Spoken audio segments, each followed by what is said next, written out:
All right, ladies and gentlemen, you are welcome to another great episode on your favorite political talk show, The Truth with Ben Jokes.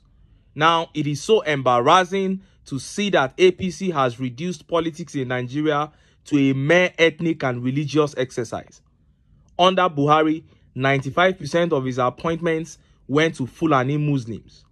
95% of the people that got help from Oshibanjo as VP were Christians, not just Christians, but Christians from the Redeemed Christian Church of God, because he is a pastor at Redeemed. And in 2023, for the first time in our nation's history, the ruling party that ought to be uniting the nation produced a divisive Muslim ticket. How can the tenets of a supposed democratic body be tribe and religion? I don't understand. Why wouldn't they be massive failures when all they think about is tribe and religion? And once again, the APC proved yesterday that as a political party, they can't see beyond tribe and religion. Minister of Works, David UMAHI, was totally confused on how to respond to a very constructive criticism made by Peter Obi of their Lagos to Calabar Coastal Highway project. And once an APC politician is confused, the next thing is to start playing the ethnic, tribal, and religious card. And that was what UMAHI did. He said Peter Obi was inciting the ignorant Igbos against TINUBU. And Nigerians came down heavily on David UMAHI and dragged him for that shameful take. But Peter Obi himself has now fired back a hot response to UMAHI. Minister of Works UMAHI disappointed many Nigerians with how low he descended in that response. But Peter Obi completely reduced him in his reply and he put him in his place. Before I show you his reply and how Nigerians reacted, let me quickly show you what is going on in Ado-Ekiti. See this video. Residents of Ado-Ekiti now have a new vocation, and it is to wake up early and join the queues anywhere premium motor spirit is being dispensed. They are concerned that the removal of fuel subsidy has not ended the years of scarcity of the product in the country. To them, buying a liter of premium motor spirit at 1,500 naira is a punishment to the common man and a betrayal of the trust they had in President Bola Ahmed TINUBU. There should be a stop to all this nonsense and shenanigans. Now, there has been a lot of people here since yesterday. There is no fuel, and even if you want to buy the fuel, you have to pay extra money. They are collecting bribe. Now, when TINUBU said that he's going to remove the subsidy, everybody was happy and thinking that things are going to calm down. But look at what is happening right now, and they are busy buying cars. We find ourselves in a situation where you have to spend hours on queue, and even eventually at the verge of getting the fuel. The filling stations will close and we shut down their services. So this is unfair. The government has not given us convincing reasons why we have to celebrate Workers' Day with the scarcity of petroleum products. Olu Olobele is the chairman of Petroleum Dealers Association in Ekiti State. He argues that the scarcity is caused by the non-availability of the product in private depots. There's no petrol in the private depot. And NFPCA supplied all the private depot. They ration the product. You saw that. That was in Ado-Ekiti. And this is the situation in almost all the states in Nigeria right now. Fuel scarcity. A liter is selling for 1,500 naira in Ado-Ekiti, 2,000 naira in Kaduna, and still the product is not available. You know what I think? Just as I said the other day, I think the government and oil marketers have a plan to increase the price of petrol. Because currently, the standard petrol price per liter is 615 naira. They want to increase the standard price to around 1,000 naira. So they created this scarcity deliberately to test the people. Now, people are queuing up massively to buy at 1,500 per liter. They wouldn't mind to buy without queues at 1,000 naira per liter. That might be the game, the trick that the government is trying to play on Nigerians. Because this APC have no other agenda than to totally cripple the citizens of this country with poverty. But my joy is that we are all feeling the heat. North, south, east, and west. Everybody is feeling the heat of failure of the APC. I pray and I believe that the sufferings of Nigerians under the APC will multiply until we learn to collectively reject them at the polls and on the streets. Now, let us look at that hot reply to Dave UMAHI from His Excellency Peter Obi. Look at how the papers reported it. I advocate unity, neither Igbo-centric nor anti-TINUBU, Obi replies UMAHI.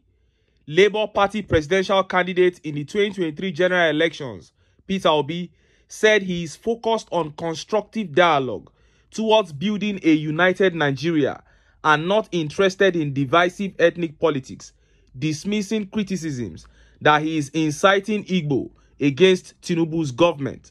In a statement circulated on his social media pages on Thursday, Mr. Obi responded to criticism by the Minister of Works, David UMAHI, who accused him of inciting ignorant Igbo against Mr. Tinubu's government. He stated, "My focus is on fostering constructive dialogue and inclusivity rather than engaging in divisive politics. Claims of incitement are baseless distractions. I have always advocated unity and advancement, refusing to partake in reactionary divisive politics.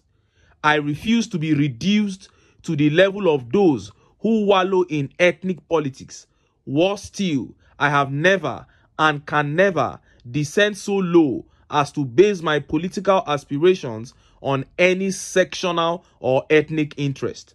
The former Anambra governor also said there were no comparisons between the demolition he did when he was governor and what the Tinubu-led government was currently doing.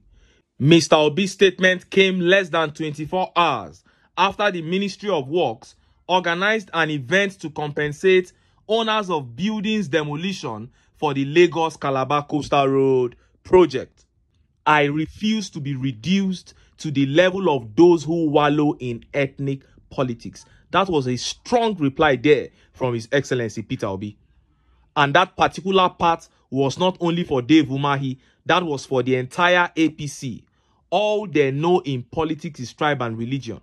Tinubu publicly said, Yoruba lo kan, meaning it is the turn of the Yorubas. That was what he said. But it is Obi who said, don't vote for me because I'm Igbo, that they want to frame up as an ethnic candidate. And it will never work. Everybody who has a brain can see. Shame on you, UMAHI. After serving for 8 years as governor, you left office to become a stooge, to become an errand boy to another former governor. To the point that you are willing to even sacrifice your own ethnic group to stay relevant. But you are not the first of your kind, UMAHI. Go and ask Rotimi Amechi. Go and ask him where he is today after disgracing himself for Buhari. And look at how Nigerians reacted. Look at some of the tweet reactions. This tweet by Engineer Shaibu says, "And that's nothing but the truth. Everyone can attest to that. No matter how hard they try to rope him into ethnic or tribal and religious politics, that is it. No matter how hard they try, Peter Obi was the only candidate who kept on saying, don't vote for me because of where I'm from. Vote for me because of my integrity and competence." And this tweet by Chinedu says, "UMAHI wants to seriously sow seed of tribalism amongst the Igbo. This is always the first requirement of an Igbo man being a member of the APC. Yes, your first assignment is to go and destroy your region." I don't know what is wrong with those Igbos that join the APC. I really don't understand. And this tweet by Omega says, "This administration has divided the people so much. I am telling you." And he who's here says, "UMAHI is a village man and he only understands nothing but ethnic and village politics." Well, he said that himself. You are proud to spend trillions of naira on a road project that is not an emergency. Meanwhile, look at the state of a popular road in Nigeria. See am.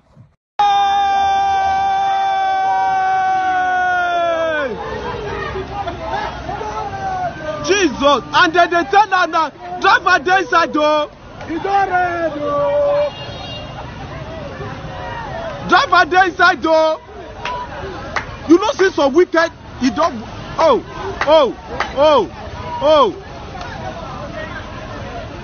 And they try to say Mark no go pass this thing.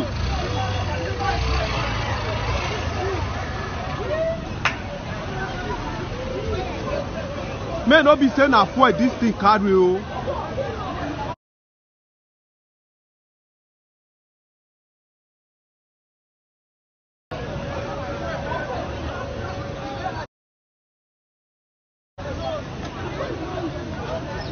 You saw that. That is the situation of many roads in Nigeria today. Death traps. And Obi was saying at a time of economic challenges and dwindling oil revenues like this, why not focus on the emergencies first? And Dave UMAHI started talking about Southeast. He's inciting ignorant Igbos. What a shame. You saw that video. The man was shouting. He said, maybe now oil this truck they carry. We don't even know if there was an explosion there eventually. Those are the kind of things that Nigerians go through every day. And we are trying to see how we can ameliorate this situation. Peter will be speaking up every day. But these guys will always come out and play the ethnic card to deceive gullible Nigerians. But the good thing is Nigerians are beginning to see now, because the suffering that has accompanied the failure of the APC has touched everybody. And I pray and believe that this suffering will continue. Yes, let it multiply. Let it come in quantum, because it's like this is the only way that Nigerians will wake up and say, no, I have to begin to prioritize my own welfare ahead of religious and tribal sentiments. People like UMAHI, they know the truth. They are just bringing up the issues of ethnicity and religion because they know that that is how to appeal to the sentiments of gullible Nigerians. But I hope that Nigerians can say enough is enough. APC, make una pack una kaya, make una give us rest for this country. But until then, make I still enter town. Make